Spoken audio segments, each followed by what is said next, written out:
தாய் தமிழ் உறவுகளுக்கு வணக்கம். செல்வ பெருந்தகை கட்சியிலிருந்து நீக்கம் என்ற தலைப்பில் இந்த காணொளியை நாம் காண்கிறோம். தமிழ்நாடு காங்கிரஸ் கட்சி தலைவராக இருப்பவர் செல்வ பெருந்தகை.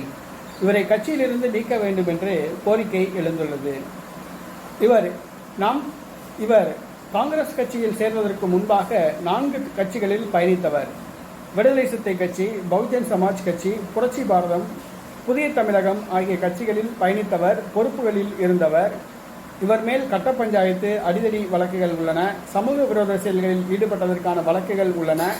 இவர் ஏற்கனவே ஒரு முறை குண்டர் சட்டத்தின் கீழ் கைதானவர்.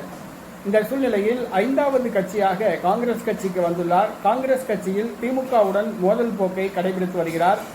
காங்கிரஸ் கட்சி தொண்டர்களை அனுசரித்து செல்வது கிடையாது. ஆகவே காங்கிரஸ் கட்சி தொண்டர்கள் செல்வ பெருந்தகையை கட்சியிலிருந்து நீக்க வேண்டும், புதிய தலைவர் நியமிக்க வேண்டும் என்று கோரிக்கை வைத்துள்ளார்கள்.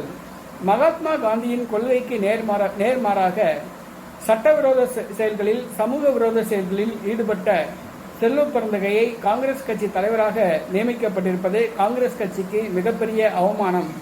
ஆகவே செல்வ பெருந்தகையை காங்கிரஸ் கட்சியிலிருந்து நீக்க வேண்டும் என்று செல்வ பெருந்தகையின் அதிருப்தியாளர்கள் கோரிக்கை வைத்துள்ளனர். ராகுல் காந்தி இதனை ஏற்பாரா என்பதை நாம் பொறுத்திருந்துதான் பார்க்க வேண்டும்.